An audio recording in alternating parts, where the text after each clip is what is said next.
بسم اللہ الرحمن الرحیم۔ السلام علیکم۔ حضور نبی کریم صلی اللہ علیہ وآلہ وسلم رات کے وقت تنہائی میں قرآن مجید کی تلاوت فرمایا کرتے تھے۔ ایک رات اس روح پرور تلاوت کو سننے کے شوق میں ابو سفیان آیا اور چھپکے سے ایک کونا میں چھپ کر بیٹھ گیا۔ پھر ابو جہل رات کے اندھیرے سے فائدہ اٹھاتے ہوئے حضور صلی اللہ علیہ وسلم کی جان نواز تلاوت کو سننے کے لیے اس مجلس میں آیا اور ایک گوشہ میں چھپ کر بیٹھ گیا۔ تلاوت قرآن کریم سننے کی کشش ایک تیسرے کافر احنس بن شریک کو بھی کشاں کشاں اس محفل میں لے آئی۔ وہ بھی دبک کر کہیں بیٹھ گیا۔ تینوں کٹر کافر اور اسلام کے سخت ترین دشمن تھے، لیکن قرآن کریم سننے کے شوق میں یہاں بیٹھے تھے۔ انہیں ایک دوسرے کا کوئی علم بھی نہ تھا۔ رات بھر یہ نوری تلاوت نور برساتی رہی۔ رات بھر یہ نوری تلاوت نور برساتی رہی۔ یہ لوگ کیف و مستی میں ڈوبے بیٹھے رہے یہاں تک کہ صبح صادق ہو گئی۔ سب حاضرین اپنے اپنے گھروں کو روانہ ہوئے۔ راستہ میں ان تینوں کی ملاقات ہو گئی۔ لگے ایک دوسرے کو ملامت کرنے اور ایک دوسرے کو منع کیا کہ ایسی محفل میں شرکت کرنے سے باز آئیں۔ اگر سادہ لوگوں کو پتہ چل گیا کہ ہم بھی رات بھر چھپ چھپ کر قرآن سنتے ہیں، اگر سادہ لوگوں کو پتہ چل گیا کہ ہم بھی رات بھر چھپ چھپ کر قرآن سنتے ہیں تو ان کا عقیدہ متزلزل ہو جائے گا۔ خبردار، پھر ایسی حرکت نہ کرنا۔ جب دوسری رات آئی تو ان تینوں سے صبر نہ ہو سکا۔ تلاوت سننے کی بے قراری ہر ایک کو پھر وہاں کھینچ لائی۔ ہر ایک یہی سمجھ رہا تھا کہ صرف وہی آیا ہے اور کوئی نہیں آیا۔ کیف و سرور میں ڈوبی ہوئی رات پل بھر میں بیت گئی۔ صبح کا اجالا پھیلنے لگا۔ سب اٹھے اور اپنے اپنے گھروں کو روانہ ہوئے۔ راستہ میں پھر اچانک ایک دوسرے کا سامنا ہو گیا۔ پھر ایک دوسرے کو متون کرنے لگے اور پھر تاکید کی کہ آئندہ غلطی نہ کرنا ورنہ بے وقوف لوگ گمراہ ہو جائیں گے۔ تیسری رات نے جب اپنے پر پھیلائے، ساری کائنات ظلمت شب میں ڈوب گئی۔ شوق کی چنگاری پھر سلگنے لگی۔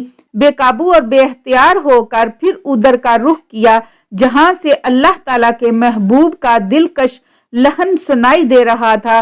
یہ رات بھی بہت جلد ختم ہو گئی۔ وہ بھی اٹھے اور گھروں کو روانہ ہوئے۔ راستہ میں پھر تینوں کی مڈ بھیڑ ہو گئی۔ فرتے خجالت سے ایک دوسرے سے آنکھیں ملانے کی جرت نہیں کر سکتے تھے۔ آج پختہ عہد کیا کہ آئندہ نہیں آئیں گے۔ جب صبح ہوئی، احنس بن شریک نے عصا پکڑا اور اس پر ٹیک لگاتا ہوا ابو سفیان کے گھر آیا اور اس سے کہا، اے ابو حنظلہ، مجھے بتاؤ جو کلام تم نے محمد صلی اللہ علیہ وسلم سے سنا ہے اس کے بارے میں تمہاری کیا رائے ہے؟ ابو سفیان نے جواب دیا، اے ابو سالبہ، یہ احنس کی رکنیت ہے۔ اے ابو سالبہ، یہ احنس کی رکنیت ہے۔ باخدا بعض چیزیں جو میں نے سنی ہیں ان کو میں جانتا تھا اور ان کا مفہوم بھی مجھے معلوم ہے، لیکن بعض چیزیں ایسی ہیں جن کو نہ میں جانتا تھا اور نہ مجھے ان کا مفہوم معلوم ہے۔ احنس نے کہا، اس ذات کی قسم جس کی تم نے قسم کھائی ہے، میرا بھی یہی حال ہے۔ یہاں سے فارغ ہو کر احنس ابو جہل کے گھر گیا اور اس سے پوچھا، اے ابو الحکم، جو تم نے محمد صلی اللہ علیہ وسلم سے سنا ہے اس کے بارے میں تمہاری کیا رائے ہے؟ ابو جہل نے کہا، میں نے کیا حق سنا، حقیقت یہ ہے کہ ہمارا اور بنو عبد مناف یعنی حضور اکرم صلی اللہ علیہ وسلم کا خاندان کا جھگڑا اس بات پر تھا کہ قوم کا سردار کون ہے۔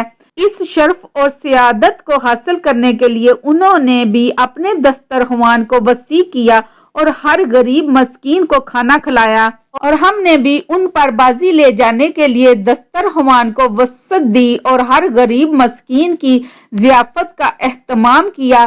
انہوں نے بھی لوگوں کے بوجھ اٹھائے اور ہم نے بھی بوجھ اٹھائے۔